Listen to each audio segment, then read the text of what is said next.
okay siyeza ukuthi ulenzile iphutha wenza into ongayifuni kodwa ungazami phela nawe mfethu ungabusuku awume mfethu wena ke uthi wena ngenze njani ngenze njani ngithi mina bafo akwenziwe iDNA masingane ikhona hayi lutho bafo angifune bafo njoba angifune lutho angifune mawuthi ngiwathi ife yakho ngempela lengane ukuthi awufuni ngeke bafo kube yamba uyazi naye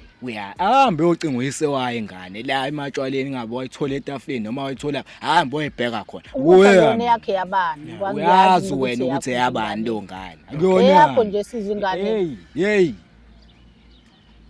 ungafuni ungibona ngihlanya mina ungangihlanyisi okay mfowethu